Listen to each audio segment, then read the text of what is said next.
السلام عليكم وحياكم الله. شاهدت فيديو جميل جدا يا أخي، ما أجمل البراءة وما أجمل حب الوطن. شاب سعودي بيسأل بنت يمنية ايش أجمل محافظة في السعودية، قالت اليمن. شوف اسمع. أفضل مدينة سعودية. حلو. أنت يمنية صح؟ ما شاء الله تحب السعودية؟ حتحتفلي باليوم الوطني؟ طيب أفضل مدينة سعودية بعد اليمن؟ إيش الشيء اللي نفسك يكون عليه خصم من اليوم الوطني؟ إذا حب الوطن تقاس بالمسافات، من وين لوين حتمشي عشان تبين حبك للسعودية؟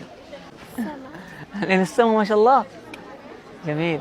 طيب إذا طبعا لما شفت تعليقات الشعب السعودي، شعب راقي للأمانة، أنا أوجه لهم التحية. الشعب السعودي تحس أنه شعب واعي فعلا، شعب واعي، يعني طبيعي جدا، طفلة بريئة، ومع ذلك استدعوها مرة أخرى لما شافوا تعليقات وشافوا الكلام الجميل والإخاء بين السعوديين واليمنيين، فجابوها مرة أخرى وكرموها. شيء طيب والله. هذه البنت اليمنية اللي مقابلتي معاها جابت ملايين المشاهدات وآلاف الكومنتات تحديدا من الشعبين السعودي واليمني، والسبب إجابتها العفوية لما سألتها إيش أفضل مدينة سعودية؟ إيش كان جوابك؟ اليمن. احتفلتي باليوم الوطني السعودي؟ أيوة. وين احتفلتي؟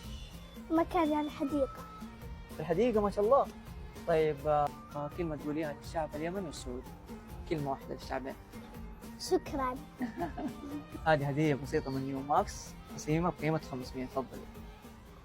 أحبكم. طيب يا ليه ما شاء الله كم عدد أخوانك وأخواتك؟ 4 بنات و2 أولاد. خليهم يجوا تعالي يلا. طيب أسأليهم إذا متابعين حساب نيو ماكس ونعطيهم هدايا. تفضلي. أنتم متابعين حسابي هو؟ تابعين أكيد. أيوة. تفضلوا، هذه هدايا بسيطة من نيو ماكس.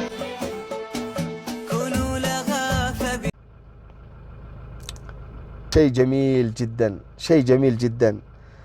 يعني هذا المقطع جميل أيضا ورسالة سامية بالأخوة بين اليمنيين والسعوديين.